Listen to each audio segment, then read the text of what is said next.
Shalom Adonai, a graça e a paz do Senhor Jesus Cristo. Eu sou o pastor Vinícius Dias, do Ministério Evangélico Resgatando Princípios. Gostaria de compartilhar hoje uma palavra que Deus falou fortemente ao meu coração no dia de ontem. Estou conversando com uma pessoa e Deus me usou para falar acerca dessa palavra. Ele me deu a inspiração dessa palavra na hora. E eu gostaria muito de compartilhar com vocês. É acerca do que nós temos construído para o reino de Deus. Isso é sério demais, né? Olha o que diz a palavra de Deus lá em Isaías 40, capítulo 40, do versículo 3 ao versículo 10. Vai dizer assim: voz do que clama no deserto, preparai o caminho do Senhor, endireitai no ermo vereda a nosso Deus. Todo vale será exaltado, e todo monte e todo outeiro será abatido.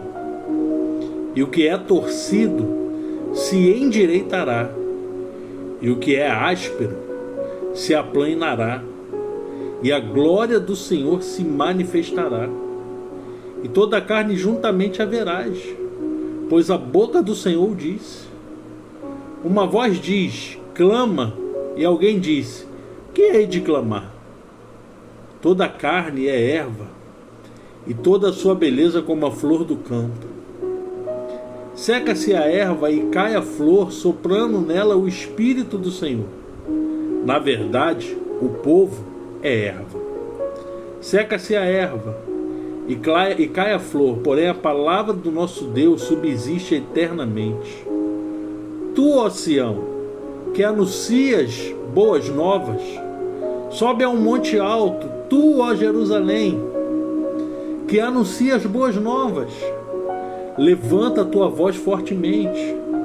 Levanta, não temas, e diz às cidades de Judá: eis, aqui está o vosso Deus. Eis que o Senhor Deus virá com poder, e seu braço dominará por ele. Eis que o seu galardão está com ele, e o seu salário diante da sua face. Aleluia. Tu, ó Sião, que anuncia boas novas. Tu, ó Jerusalém, que anuncias boas novas, levanta a tua voz fortemente. Nós precisamos entender que a voz que clama no deserto, ela precisa preparar o caminho do Senhor. A nossa vida, ela foi projetada por Deus para preparar o seu caminho. A nossa eleição foi para construir algo, consolidar algo que é para a glória de Deus, para propagar as boas novas de Deus. Deus, ele falou comigo acerca da arca dele. E Deus falou: filho, quem entrou na arca é quem estava lá na construção. É quem construiu, é quem fez parte do projeto. É quem se dedicou, é quem ajudou. A Bíblia vai falar que naquela época a terra estava corrompida. A Bíblia vai falar que eles estavam preocupados com tudo, menos com a volta do Senhor. Mateus 24, 34 ao 39 vai dizer: em verdade vos digo, que não passará essa geração sem que todas estas coisas aconteçam. O céu e a terra passarão, mas as minhas palavras não hão de passar. Mas daquele dia e hora ninguém sabe, nem os anjos do céu, mas unicamente meu Pai. E como foi nos dias de Noé, assim será também a vinda do Filho do Homem. porquanto assim como nos dias anteriores do dilúvio, comiam, bebiam, casavam, davam-se em casamento, até o dia que Noé entrou na arca. E não perceberam, até que veio o dilúvio e os levou a todos. Assim será também a vinda do Filho do Homem. As pessoas estavam preocupadas somente com seus prazeres, somente com as suas vontades. A Bíblia vai falar que quando Deus ele manda Noé preparar a arca, Deus já sabia que somente Noé e sua família entrariam na arca. Em Gênesis 6,18 vai dizer assim: mas contigo estabelecerei a minha aliança, e entrará na arca tu e os teus filhos, tua mulher e as mulheres de teus filhos. Somente quem fez parte do projeto da construção foi salvo. Quando a Bíblia fala que a fé sem obra ela é morta, nós precisamos entender, querido, que nós estamos aqui para a obra do Senhor. Deus ele nos escolheu de alguma forma para a obra dele. Deus nos levantou para exercermos um projeto das boas novas. Tu, ó Sião, aleluia, que anuncia as boas novas. Tu, ó Jerusalém, que anuncia boas novas. A gente precisa entender que, independente da nossa classe social, o que Deus quer da nossa vida é o projeto da salvação, da propagação do Evangelho, da propagação do reino dele. Salmo 69, 9 e 13, o salmista Davi vai dizer: pois o zelo da sua casa me devorou, e as afrontas dos que te afrontam caíram sobre mim. Quando chorei e castiguei com jejum a minha alma, isto se me tornou em afrontas. Pus por vestidos um saco e me fiz um provérbio para eles. Aqueles que se assentam à porta falam contra mim, e fui cântico dos bebedores e de bebida forte. Eu, porém, faço a minha oração a ti, Senhor. Num tempo aceitável, ó Deus, ouve-me segundo a grandeza da tua misericórdia, segundo a verdade da tua salvação. Esse mesmo Davi, um belo dia, como diz lá em 2 Samuel 7, do 1 ao 3, vai dizer: e sucedeu que, estando o rei Davi em sua casa, e tendo o Senhor lhe dado descanso de todos os seus inimigos em redor, disse o rei ao profeta Natã: eis que eu moro em casa de cedro, e a arca de Deus mora dentro de cortinas. E disse Natã ao rei: vai e faze tudo quanto está no seu coração, o Senhor é contigo. Esse mesmo Davi, que fala que o zelo pela casa do Senhor devorou, ele entendeu que Deus fez muito pela vida dele. E o que ele tinha feito para Deus? Nós temos vivido dia após dia, pensando somente na nossa vida, pensando somente na gente. Nós limitamos muito o que Deus quer fazer através da nossa vida. Achamos que ajudar alguém financeiramente, que ajudar alguém com alguma coisa, achamos que ir para a igreja todos os domingos, isso já é o suficiente. Pois não, nós temos que fazer parte do projeto. Nós temos que fazer parte da expansão e da propagação do Evangelho. A Bíblia vai falar: ide por toda criatura e pregai o Evangelho. E fazer o quê? Anunciar as boas novas. É um chamado para todos nós. Você que tem seu comércio. Gente, quando eu fui alcançado por Deus, Desde os 14 anos eu trabalho. Eu trabalhava num bar. E essa família, a mãe, que era a dona desse comércio, desse estabelecimento, ela constantemente fazia oração lá. E ela chamava todos os filhos para orar, inclusive a mim. Só que eu era reticente, eu não queria oração. A minha família veio numa linha diferente, de matrizes africanas, e eu não entendia o que era o cristianismo. E eu não aceitava aquilo. Eu falava que não. Mas foi passando os dias e eu vendo todos os dias sendo feita oração naquele lugar. Todos os dias eu recebendo um convite para orar. Aos meus 18 anos, meu primo se converte, virou obreiro da casa do Senhor e tem uma luta para me levar para a igreja. Muitas tentativas até conseguir me levar, e até ali eu aceitar o Senhor como meu único e suficiente Salvador. E dali quem começou a fazer essas orações lá nesse comércio, dentro de uma cozinha, junto com essa pessoa e com mais outras pessoas, eu já estava ali fazendo parte disso. Mas o projeto para a minha vida começou naquelas oraçõezinhas. Que eu falava não, mas ela orava pela minha vida, ela buscava pela minha vida.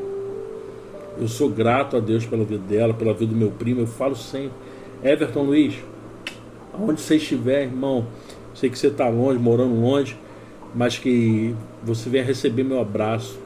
Eu sou grato a Deus pela sua vida, que Deus te abençoe profundamente, você e sua família. Obrigado por não desistir de mim, por lutar pela minha vida. Então a gente precisa entender que o zelo pela casa do Senhor, ele vai nos consumir. E se não tem te consumido, se você não tem se lançado, se dedicado a esse projeto, é hora de começar a se analisar. O Senhor não te escolheu somente para você ir nos cultos e ouvir lá o culto e está tudo certo. O Senhor nunca veio pregar uma religião. O Senhor detesta a religiosidade. Ele fala que ele não gosta nem de vãs repetições. O Senhor quer intimidade. O Senhor quer entrega. Tiago, capítulo 4, versículo 17, vai dizer: aquele, pois, que sabe fazer o bem e não faz, comete pecado.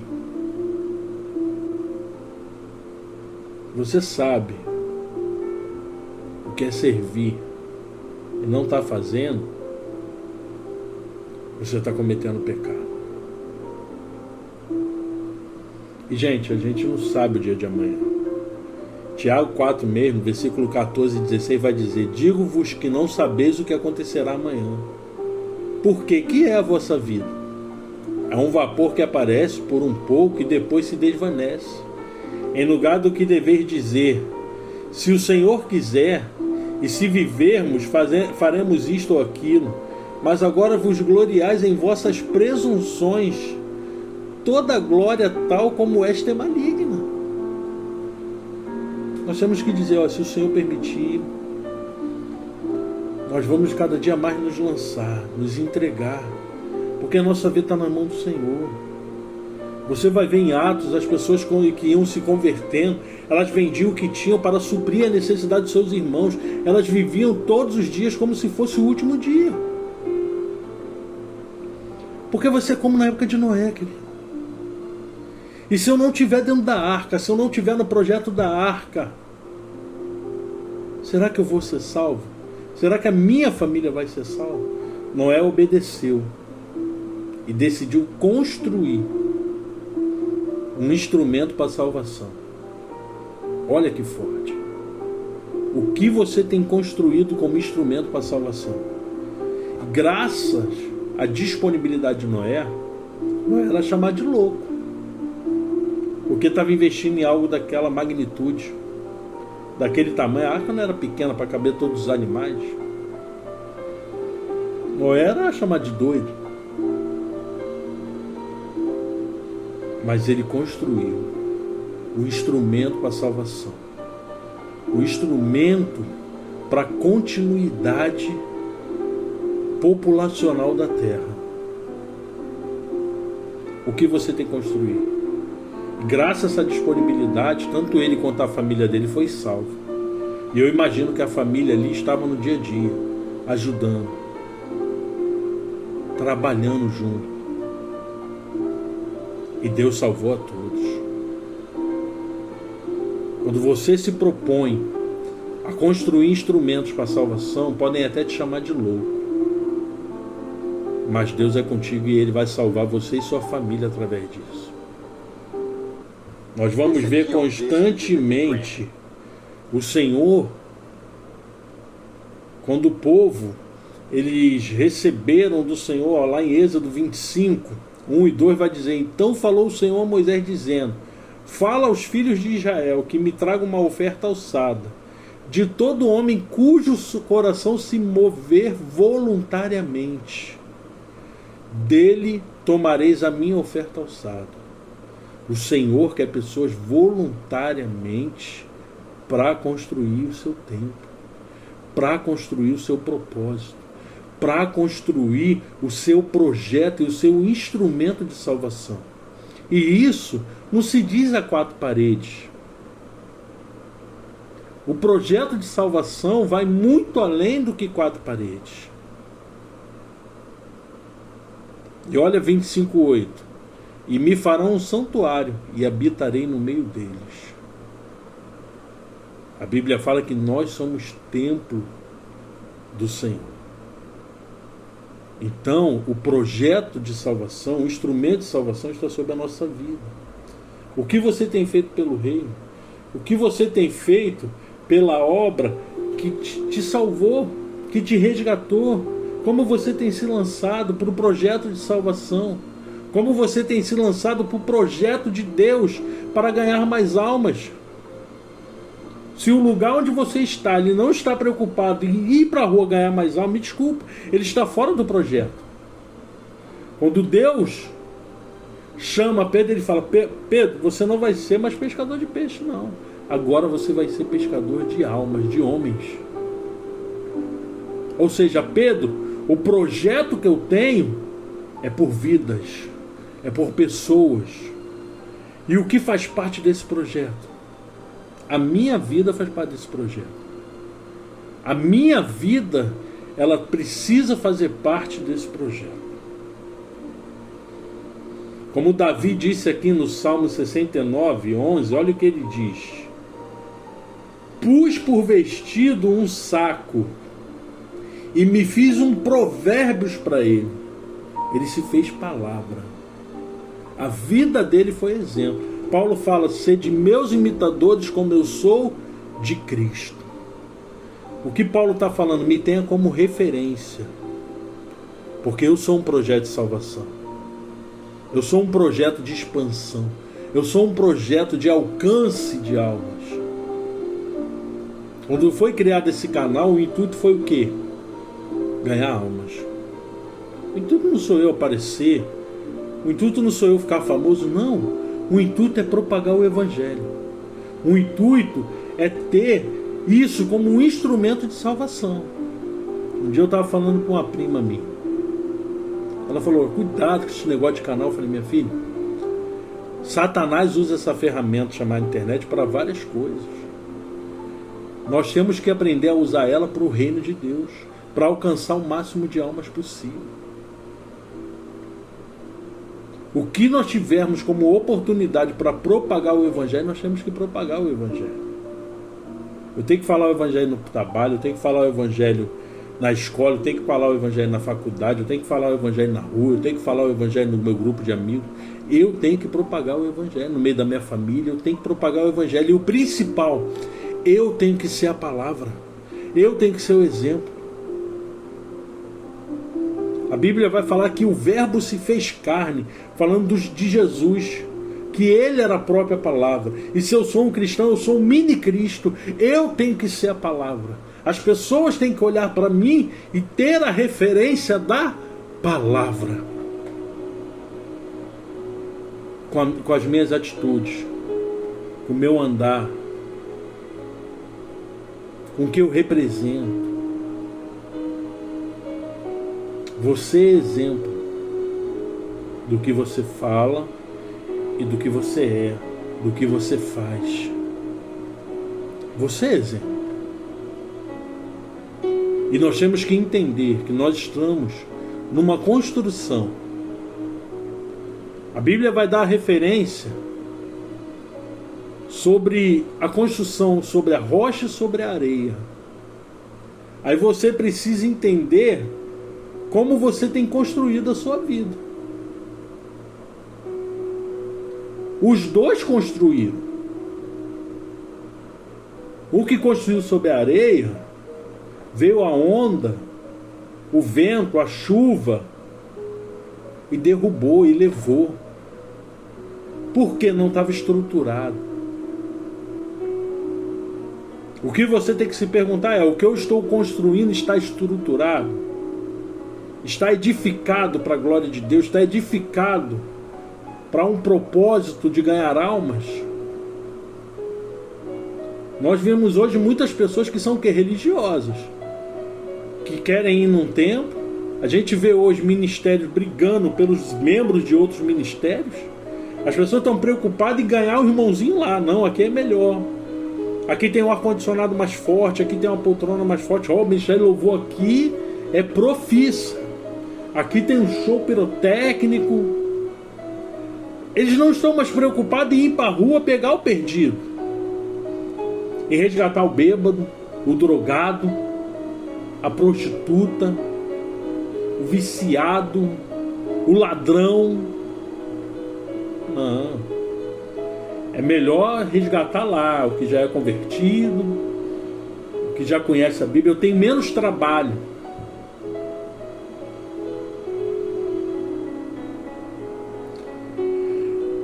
Ministérios alicerçados em areias, que qualquer vento, qualquer tempestade rui. Existem vários lugares que eu já fui, já vi, e eu falava: cara, tem tudo para arrebentar. E pararam. Por quê? Porque estão alicerçados em areias. Nós temos que estar alicerçados em rocha, que vai vir um vento forte, a onda forte, a chuva vai bater, mas eu não vou cair. Por quê? Eu estou edificado na rocha. Eu estou construído no propósito de Deus, no projeto de Deus, na rocha. A Bíblia fala que Ele é a rocha cuja obra é perfeita, como todos os teus caminhos e juízos são. Deus é a verdade e não há nele justiça. Justo e reto Ele é a rocha. Então eu tenho que estar alicerçado nele. Eu tenho que estar estruturado nele. E aí as coisas começarão a acontecer.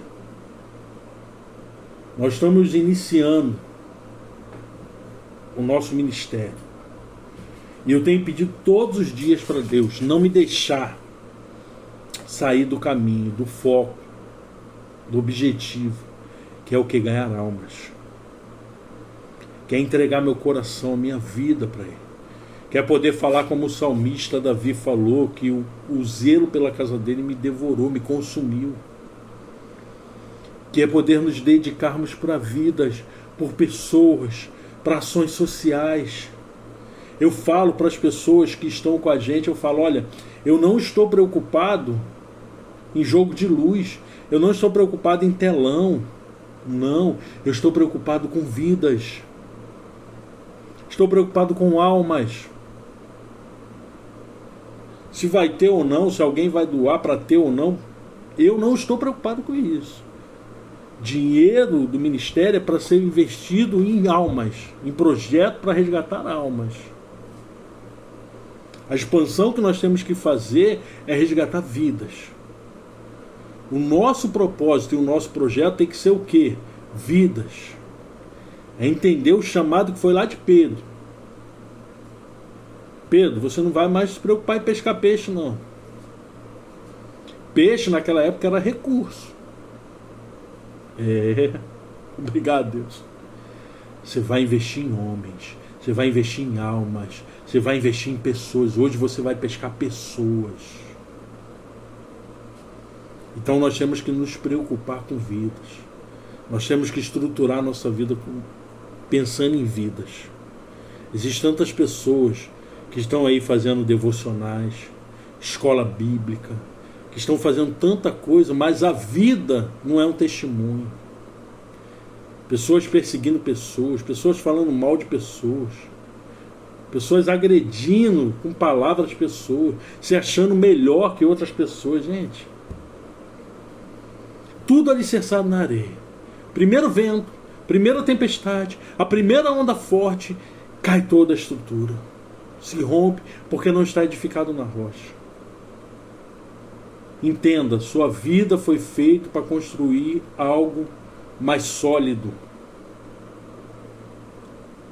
Quando a Bíblia vai dar a referência da construção da rocha, a gente pode ver que a arca, ela tem essa referência, porque a arca sofreu dilúvio, a arca passou por uma grande tempestade, por ventos fortes, mas ela se manteve.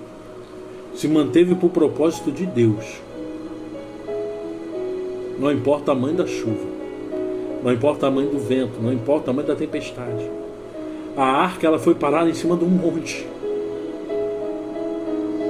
De tão alto que foi as águas. Mas não importa o tamanho da tempestade que venha, se você está alicerçado dentro do projeto de Deus, você passa por qualquer tempestade. Você e sua família passam por qualquer vento, por qualquer onda forte. Você precisa estar em quem? Em Deus. Se estiveres em mim e as minhas palavras estiveres em vós, pedireis o que quiserdes que vos será feito. Pedro, tu me amas? Amo, Senhor. Apacenta as minhas ovelhas, Pedro. Pedro, tu me amas? Amo, Senhor. Apacenta as minhas ovelhas, Pedro. Pedro, tu me amas? Senhor, tu sabe que eu te amo. O Senhor está perguntando hoje para mim e para você: você me ama? Você me ama mesmo? Está na hora de nos preocuparmos com as ovelhas. Está na hora de nos preocuparmos verdadeiramente com um projeto que vai além do que qualquer coisa para a nossa vida. Vai além do que qualquer projeto para a nossa vida. O projeto maior é o reino de Deus. São as boas novas. Nós temos que propagar as boas novas.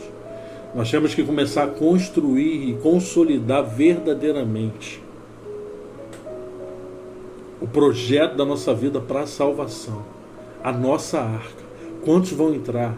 Quantos vão estar fazendo parte? Quantos vão construir esse projeto? Quantos vão estar junto nesse projeto? E juntos vamos passar qualquer dilúvio, qualquer tempestade. Ó, quão bom e quão suave é que os irmãos vivam em união na presença de Deus. Só quem faz parte da construção de um instrumento de salvação é que vai estar dentro desse instrumento. É que vai ser salvo.